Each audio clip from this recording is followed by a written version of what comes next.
চরণার্পিত চরিঞ্চিরৎ করুণাবতীর্ণ কলু সমর্পয়িতুম উন্নতোজ্জ্বল রাশং সভক্তি শ্রিয়ং হরে পুরট সুন্দর দূতি কদম্বে সন্দীপিতা সদা হৃদয় কন্দর্পে স্ফুরত বহ সচে নন্দন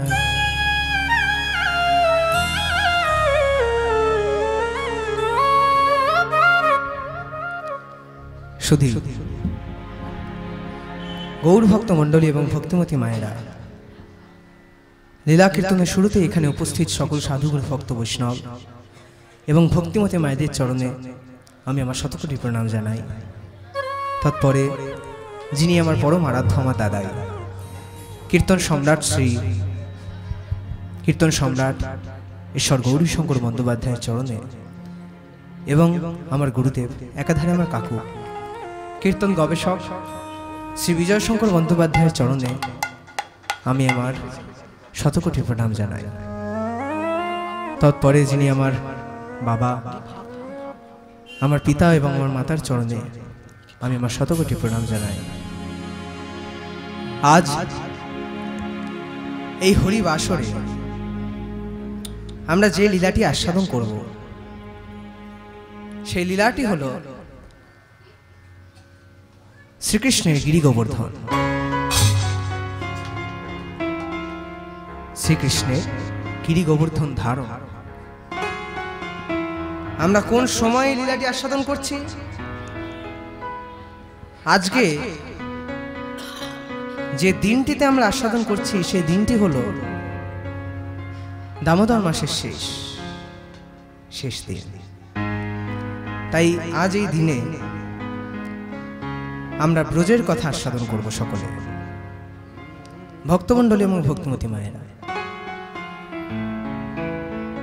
প্রতিটা লীলায় সবার আগে আমরা গৌরচন্দ্রিকা আস্বাদন করি,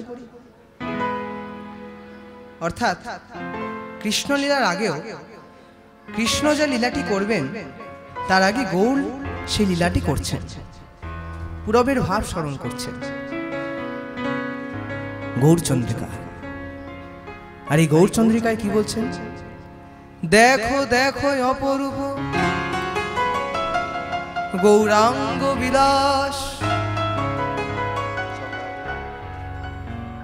বিলাস দুটো হয়, একটা দন্তস্ব, একটা তালব্যস্ব। দন্তস্ব হলো যেটিকে আমরা আরাম বলি, আয়েশ বলি, সেই বিলাস। আরেকটি বিলাস যেটি তালব্যস্ব, সেটি অর্থাৎ পরিবেশন। দেখো দেখো অপরূপ গৌরাঙ্গ বিলাস, অর্থাৎ গৌর সুন্দর তিনি পরিবেশন করছেন। কি পরিবেশন করছেন? পুরবের ভাব। তিনি যে গোবর্ধন ধারণ করেছিলেন সেই পুরবের ভাব তিনি সকলকে পরিবেশন করছেন। এই পরিবেশন খুবই একটি গুরুত্বপূর্ণ জিনিস।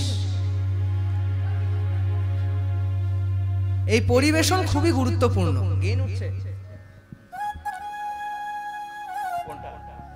পরিবেশন অর্থাৎ কারোর বাড়িতে খেতে যাওয়া হলো, সে খাওয়ার সময় ভাতটা দেওয়া হলো, ভাতটা দেওয়ার পর যদি 15 মিনিট পর এসে ডাল নিয়ে আসে, সেটাকে কি পরিবেশন বলে? বলে না, সেটাকে পরিবেশন বলে না। পরিবেশন অর্থাৎ যেটিকে সুন্দরভাবে, এর জন্য আমরা খেতে বসার সময় যখন আমাদের খিদে পায় তখন আমরা মাকে ডাকি, কারণ মায়ের মতো পরিবেশন আর কেউ করতে পারবে না। পারবে? পারবে না। মায়ের মতো পরিবেশন কেউ করে না। তাই খিদে পেলেই আমরা আগে মাকে ডাকি। পরিবেশন খুবই গুরুত্বপূর্ণ। ভক্তমণ্ডলী, ভক্তিমতী মায়েরা, এই যে আপনারা এত সিনেমা দেখেন, সিনেমাতে অভিনেতা যদি পরিবেশন ঠিক না করে, অভিনয় যদি ঠিক না করে, সেই সিনেমা ভাল লাগে? ভাল লাগে না। এই কিছুক্ষণ দেখার পর দূর কি অভিনয় করছে, উঠে চলে আসা হয়। কিন্তু অভিনয় যদি চরম পর্যায়ে পৌঁছে যায়, সে অভিনয় যদি সে অভিনেতা দুর্ধর্ষভাবে পরিবেশন করে, তবে সেই সিনেমায় হিট। তাই তো? তেমনি ভগবানেরও প্রতিটা লীলাই হিট। ভগবানের একটা লীলাও কি আপনারা শুনেছেন ফ্লপ? কোন লীলা ভগবানের খারাপ লাগে? প্রতিটা লীলা ভালো লাগে। কেন? কারণ তিনি নিজেই অভিনেতা, তিনি নিজেই প্রডিউসার, নিজেই ডিরেক্টর, তিনি নিজেই সবকিছু, তিনি নিজেই লিরিসিস্ট, নিজেই সকল কিছু করেন। আর তিনি জানেন তিনি যাই তৈরি করুক না কেন, তার যারা ভক্ত রয়েছে, তার যারা অনুরাগী রয়েছে, তাদের সেটা ভালো লাগতেই হবে। তাই দেখো দেখো অপরূপ গৌরাঙ্গ বিলাস, পুনগিরি ধারণ পুরব লীলাক্রম, নবদ্বীপে করল প্রকাশ। অর্থাৎ পুনগিরি ধারণ পুরব লীলাক্রম, নবদ্বীপে করল প্রকাশ। স্বয়ং নবদ্বীপে, স্বয়ং গৌরহরি আমার শ্রীধাম নবদ্বীপে গিরিরাজকে ধরে উঠেছেন, নিজের কনিষ্ঠ আঙুলে ধরে তুলেছেন। পাহাড় কি? বলে নবদ্বীপে কি কোনো পাহাড় আছে? পাহাড় নেই। নবদ্বীপ সমতল যায়, পাহাড় নেই। তাহলে নবদ্বীপে কি করে তিনি গিরি ধারণ করলেন? বলে তিনি কোন গিরিকে ধারণ করেছেন জানো? বলে কোন গিরিকে? যে গিরিকে ধারণ করলে সকল যার তারা অনুরাগীরা রয়েছে, যারা অনুরাগীরা রয়েছে সেই গিরির তলায়, সেই পর্বতের তলায় এসে আশ্রিত হবে। সেই পর্বতটা কি? ভক্তিগিরি ধারণ করিল, ভক্তির গিরি ধারণ করিল, ভক্তিগিরি ধারণ করিল, ভক্তিগিরি ধারণ করিল।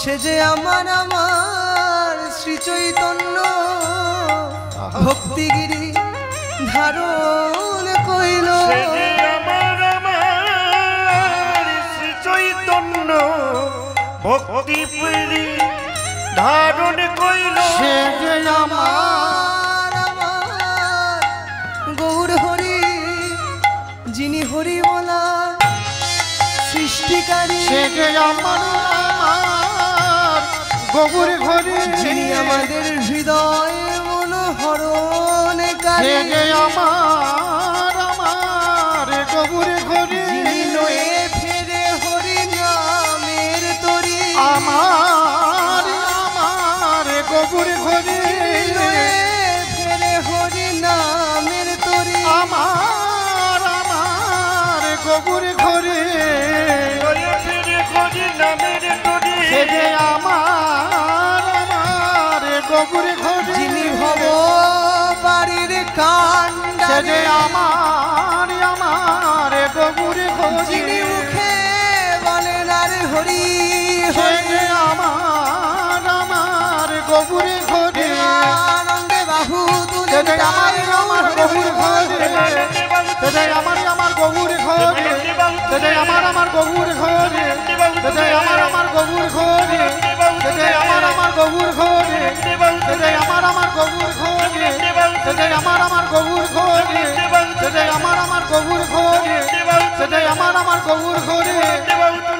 পুনগিরি ধারণ করিল, নবদ্বীপে করল প্রকাশ ভক্তমণ্ডলী, ভক্তিমতী মায়েরা, এই ভক্তিগিরির তলায় কারা আশ্রয় নিলেন? জয়রূপ সনাতন ভট্ট রঘুনাথ, শ্রীজীব গোপাল ভট্ট আর দাস রঘুনাথ, এই ছয় গোসাইয়ের করি চরণ বন্দন, যাহা হইতে বিঘ্ন নাশ, অভীষ্ট পূরণ, অভীষ্ট পুরা। এই ছয় গোস্বামী পাদ যাদের নাম করলে সকালবেলা সকল বিঘ্ন নাশ হয়, এরাই তো আসল, ইনারাই তো আসল। এনারা প্রেম সাগরের তলায় ডুবটা দিয়েছিলেন বলে তারা এই রত্নগুলো খুঁজে পেয়েছে। এই 9টা ভক্তি রত্ন তারা খুঁজে পেয়েছেন। 9টা ভক্তি রত্নে তারা মালা গেঁথেছেন, মালা গেঁথে আমাদেরকে পরিয়েছেন। এনারা হলেন বৈষ্ণব জগতের ইঞ্জিনিয়ার। একটা বাড়ি তৈরি করতে গেলে সবার আগে লক্ষ্য দিতে হয় তার ভিতের দিকে। তার ভিত যত মজবুত হবে সেই বাড়ি ততদিন টিকবে। ঠিক সেই রকম বৈষ্ণব জগতের যেটা আমাদের মেরুদণ্ড, আমাদের সকলের যেটা মেরুদণ্ড, সেটাকে এমন ভাবে তারা শক্ত করে দিয়ে গেছেন, এ কোনোদিন আর ফেলতে পারবে না। পারবে? পারবে না। অনেক গান এসেছে, অনেক কিছু এসেছে, কেউ পারেনি, কেউ পারেনি এই হরিনাম সংকীর্তনকে টলাতে। তাই ভক্তি গিরির তলায়, ভক্তির পর্বতের তলায় প্রভু আমাদেরকে আশ্রয় নিতে বললেন। বলে কেন? এই 9টা ভক্তি রত্নের মধ্যে একটি ভক্তি রত্নকে তিনি প্রযোজ্য করলেন। সেই ভক্তি রত্নটা কি? বলে সেই ভক্তিটা কি? বলে সেই ভক্তিটা কি জানো? শুদ্ধ ভক্তি, শুদ্ধ ভক্তি গোবর্ধনা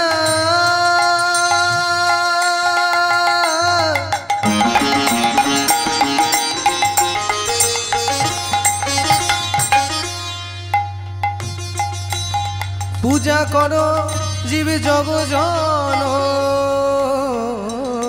শুদ্ধ ভক্তি গোবর্ধন তোমরা পূজা করো জগজন। শুদ্ধ ভক্তি গোবর্ধনা পূজা করো জীব জগজন। শুদ্ধ ভক্তি গোবর্ধন তোমরা পূজা করো জগজন। ভব সিন্ধু